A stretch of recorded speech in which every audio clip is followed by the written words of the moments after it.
Assalamualaikum warahmatullahi wabarakatuh. Selamat pagi anak-anakku kelas 7 semuanya. Ketemu lagi dengan pelajaran bahasa Indonesia. Kita udah bertemu yang keberapa Bapak lupa ya. Yang jelas untuk materi pada pagi hari ini kita akan belajar tentang struktur dan ciri bahasa teks deskripsi.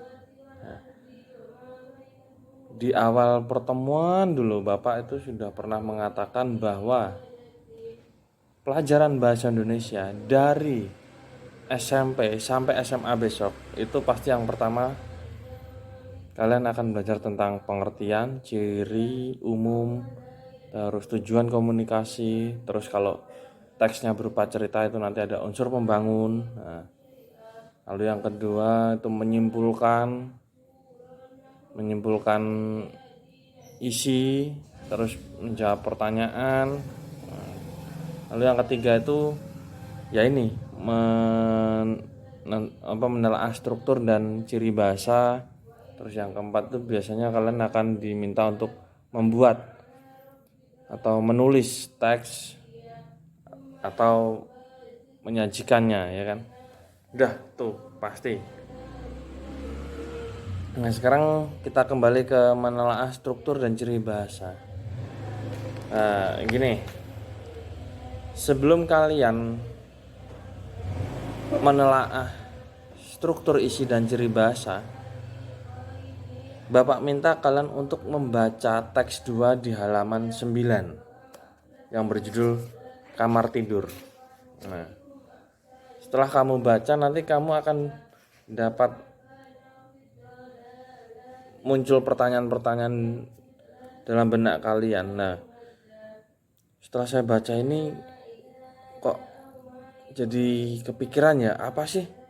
Apa aja tuh struktur isi teksnya? Terus apa aja tuh ciri bahasa teks deskripsi itu? Nah, di situ nanti akan terlihat bahwa struktur teks deskripsi yang pertama itu adalah deskripsi umum. Kalau kalian mau menambahkan judul ya nggak masalah. Tapi yang jelas kalau judul ini sifatnya masih umum ya, karena apa? Judul ini di setiap teks itu pasti ada judul, kan itu. Nah, yang jelas yang pertama itu ada deskripsi umum. Nah, deskripsi umum itu apa? Deskripsi umum itu ya gambaran umum dari objek yang akan kalian deskripsikan. Contoh, ruang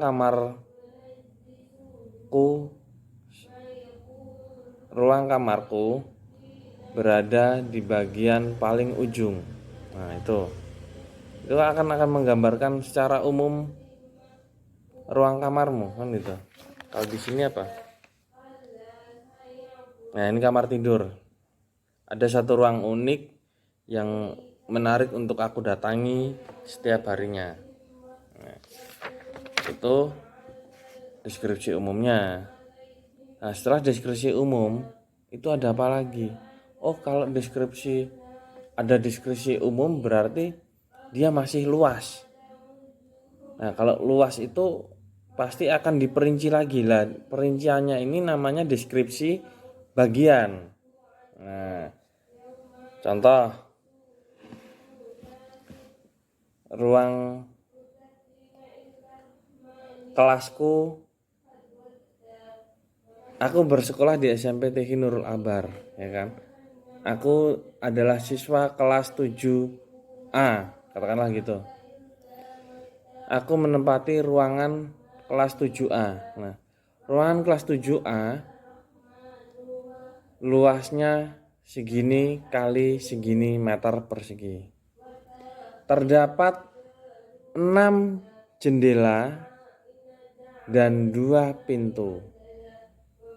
Ruang kelasku juga terdapat kipas angin sehingga ketika kegiatan belajar mengajar dapat mendukung suasana yang kondusif. Terdapat satu whiteboard. Kalau papan tulisan yang hitam ya, ini whiteboard di depan kelas. Ada satu meja guru dan satu kursi guru. Di sebelah pojok ini, di sebelah pojok mana yaitu kiri terdapat lemari. Nah ini kan udah dirinci bagian-bagiannya. Oh sebelah sana ada lemari, terus di ruangan kelasku ada apa itu tadi, jendela, pintu, meja guru, kursi guru, lemari, whiteboard. Nah itu namanya udah deskripsi bagiannya. Kalau deskripsi umumnya itu berarti ruangan kelasku. Nah ketika deskripsi bagiannya yaitu tadi ruangan kelasku, dalamnya ada ini dan ini. Nah, itu adalah struktur isi teks deskripsi. Kemudian kalau di buku ini ada penegasan ulang. Itu komentar tentang keunikan kamar tidurnya itu di situ. Nah, tapi perlu kalian ingat bahwa penegasan ulang ini bersifat opsional atau boleh ada, boleh enggak, ya. Yang jelas kalau intinya deskripsi umum dan deskripsi bagian. Mau ditambah judul enggak masalah. Mau kalau ada penegasan ulang ya ditulis penegasan ulang, kalau enggak apa-apa, gitu ya. Oke, itu baru struktur teks deskripsi. Itu tadi yang teks 2. Kalau teks 3 di sini dia hanya deskripsi umum dan deskripsi bagian. Dia nggak ada penegasan ulang loh, ya kan? Jadi nggak masalah. Struktur isi teks deskripsi itu yang jelas harus ada 1 deskripsi umum, 2 deskripsi bagian. Nah, yang ketiga ini boleh ada, boleh enggak itu simpulan atau penegasan ulang. Nah, itu. Oke ya, paham ya? Nah, sekarang kita kalau ada yang belum paham nanti bisa kalian bisa langsung japri ke Bapak, tanyakan apa yang belum paham. Lalu yang materi selanjutnya kita akan belajar ciri bahasa. Ciri bahasa teks deskripsi itu harusnya yang pertama itu menggunakan kata benda. Mengapa demikian? Karena teks deskripsi pasti menggambarkan suatu objek. Nah, jadi yang pertama itu 1 menggunakan kata benda. Lalu yang kedua di sini ada menggunakan kata sifat. Nah, kata sifat ini dominan digunakan karena dia untuk menambah kekhususan suatu objek atau kata benda di depannya. Contoh, ruang yang nyaman. Ruang kelasku sangat nyaman. Nah, nyaman ini itu kata sifat, ruang kelas itu benda, ya. Nama lain kata benda adalah nomina. Kata lain kata sifat adalah adjektif. Nah, kalau di sini kata sifatnya itu ada contohnya. Kalian bisa baca di halaman 13 ya, itu ada di situ. Menarik, terus nyaman, cantik, gitu. Kalau untuk masih dasar seperti kalian, untuk membedakan kata ini menentukan kata sifat, itu untuk mudahnya ya ini bukan untuk patokan ya, tapi untuk memudahkan aja. Salah satunya itu dengan menyematkan kata sangat di depan kata tersebut. Contoh, sangat indah, sangat menarik, sangat baik, sangat jahat, sangat jelek, sangat bagus, sangat tampan. Nah itu kan semuanya tampan, bagus, jelek itu semuanya contoh kata sifat.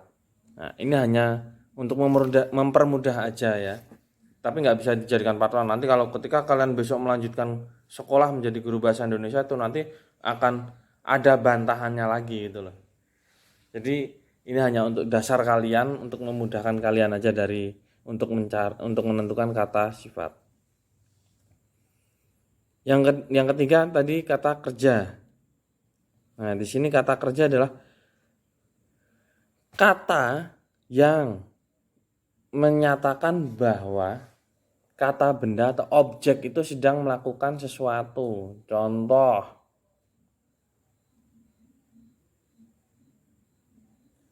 bunga ini mengeluarkan aroma harum. Nah, jadi bunga itu kan kata benda.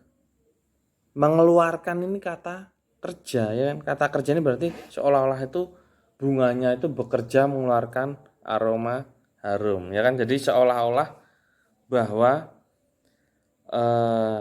kata benda atau objek itu sedang melakukan sesuatu, mengeluarkan motor, membagikan sembako. Nah, itu kan melakukan kegiatan. Itu namanya kata kerja. Jadi yang pertama apa? Kata benda, kata sifat, kata benda atau nomina, kata sifat atau adjektif, dan 3 kata kerja atau verba, nama lainnya ya. Di sini memanfaatkan majas. Oke. Kalian tahu majas ya? Majas itu ya gaya bahasa. Pemanfaatan bahasa untuk memperoleh efek tertentu itu namanya majas. Biasanya teks deskripsi yang menggunakan majas ini dia tuh teks deskripsi yang menempel pada teks lain, contoh teks novel. Di sini ada kata cahaya matahari yang kuning keemasan seolah menyepuh atap-atap rumah gedung. Nah, cahaya kok menyepuh, kan yang menyepuh itu hanya orang yang bisa melakukan. Jadi ini menggunakan majas personifikasi. Seolah-olah benda mati dapat melakukan pekerjaan seperti manusia, kan gitu. Ini salah satu contohnya memanfaatkan majas tuh. Nah, kalau untuk yang lainnya saya Bapak kira kalian belum nyampe kalau yang ini ya. Yang jelas itu tadi, satu, menggunakan kata benda. Yang kedua, menggunakan kata sifat. Yang ketiga, menggunakan kata kerja. Dan yang keempat, memanfaatkan majas atau menggunakan majas gitu ya. Oke. Untuk kali ini Bapak hanya minta untuk kalian membaca itu dulu ya. Mulai dari halaman 9 sampai 14 atau sampai 15 lah, sampai 15. Tugasnya besok aja, hari ini kalian benar-benar belajar dulu karena ini inti dari materinya. Struktur isi dan ciri bahasa. Kalian bisa membaca halaman 9 sampai 15. Oke. Wassalamualaikum warahmatullahi wabarakatuh.